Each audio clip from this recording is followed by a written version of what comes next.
Take your canned chicken from this to this. And in this video, I'll show you how.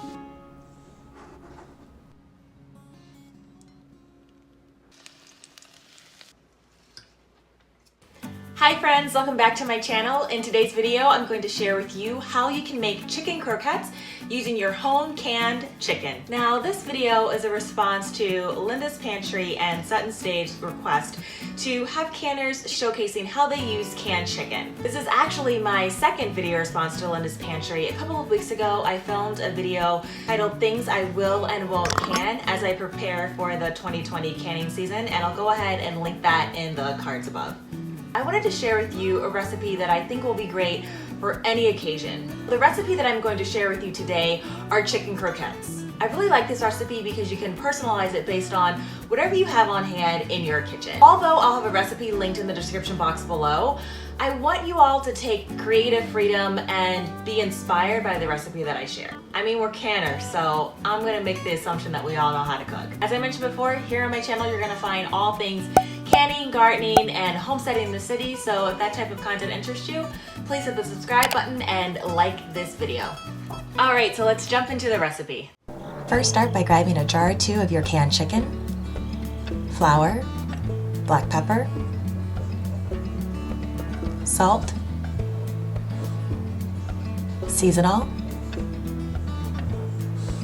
adobo seasoning, lemon, plain panko breadcrumbs, diced onion, milk,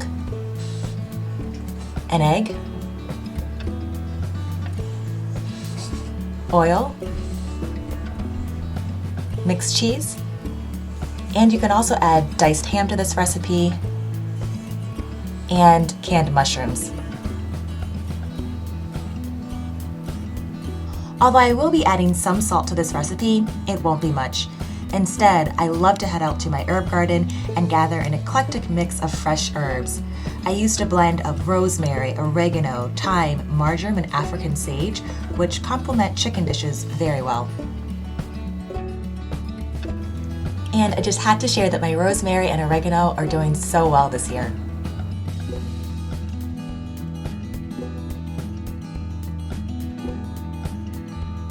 Using my mortar and pestle, I blended the herbs into a paste. Now, don't let this reduced size fool you. This packs a bunch of flavor.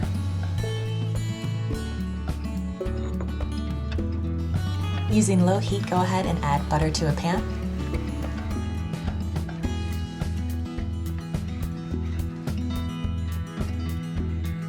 And add your diced onions until soft and translucent.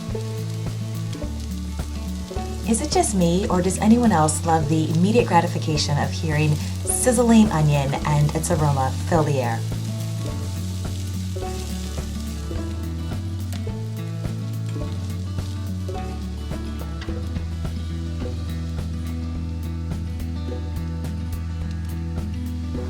Next, you'll go ahead and add your flour.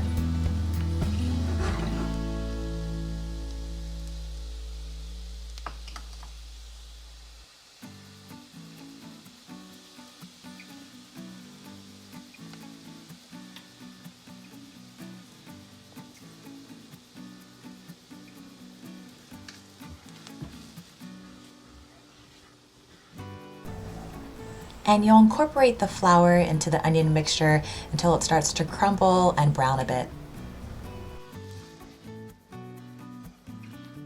Next, you'll need to add some liquid to get it to a simmering paste. While you could add water, I use some of the golden delicious broth from my canned chicken. Now you'll start to add your seasonings. You can see what I'm adding, but let your family's taste be your guide.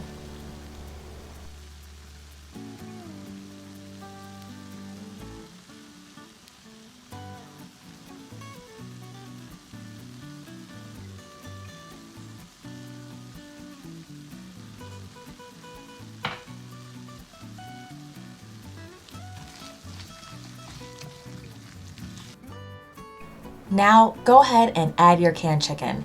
This is also where I would add my diced ham and maybe mushrooms, but for right now my husband's deployed and it's just me, so I'm keeping it pretty simple. I've also added canned corn and the week's leftovers that weren't too wet. That's what I love about this recipe. It's really not one, and you can use whatever you have on hand.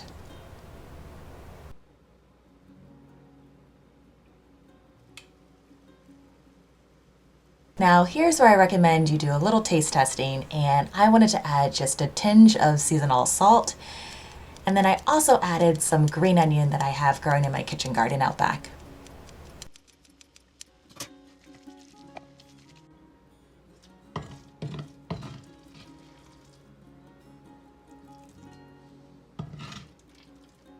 Next, you'll go ahead and take your delicious mix and transfer it to a bowl.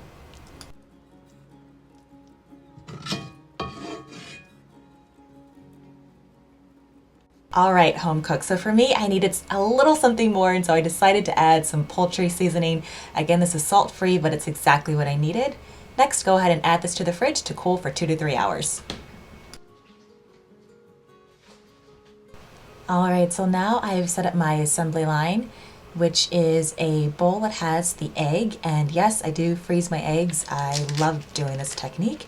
I have another bowl that has regular flour, and then a third bowl that has the panko breadcrumbs.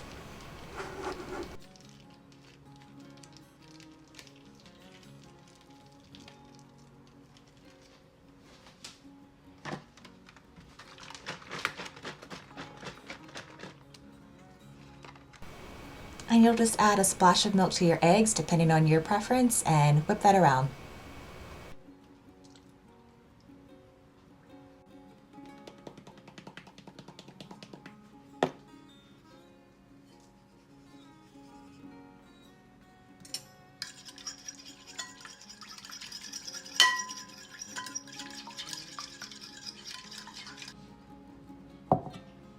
Now it's time to grab your meat mixture.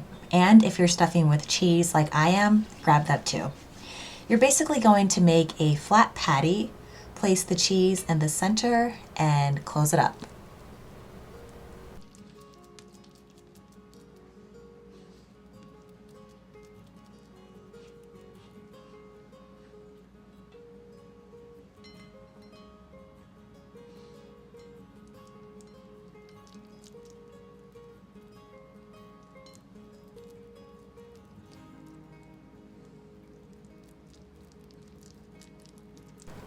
I'll go ahead and share that what I love about this recipe is that at this point you can go ahead and make a significant quantity and keep them in the refrigerator for several days, or even freeze them for 2 to 3 months.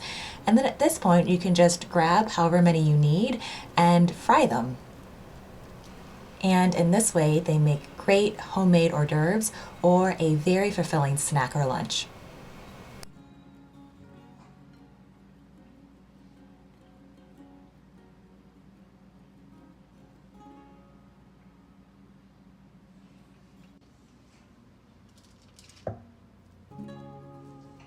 And after your croquettes are fully shaped, go ahead and dip them in flour.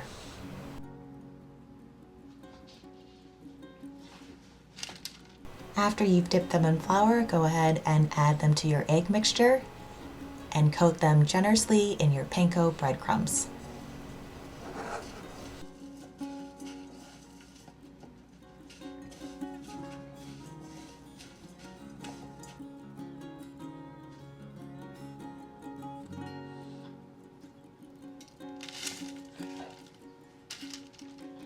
After this stage, you're going to add these back to the refrigerator so they take shape for a minimum of 2 to 3 hours, but up to a week.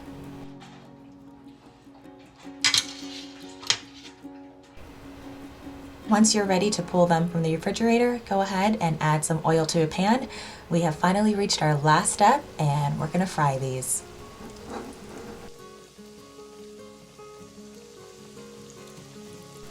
Now I know you're anxious to put this on a plate, but don't rush it at this step. Make sure that you're using low heat and that you give them at least 10 minutes to cook. Be sure to let them drain on a towel or a napkin, but Here you go. I went ahead and added a simple salad to this dish from my garden, and I'm cutting it open now so that you can see, oh, that cheesy center. Now at this point you may want to add some lemon zest or juice. I know that if my husband was here he would probably want a sauce, but I like these plain as is. Now talk about a panko crunch, this recipe has it. To get more gardening, canning, and homesteading in the city videos, please consider liking and subscribing to my channel. I'll see you in my kitchen or garden soon.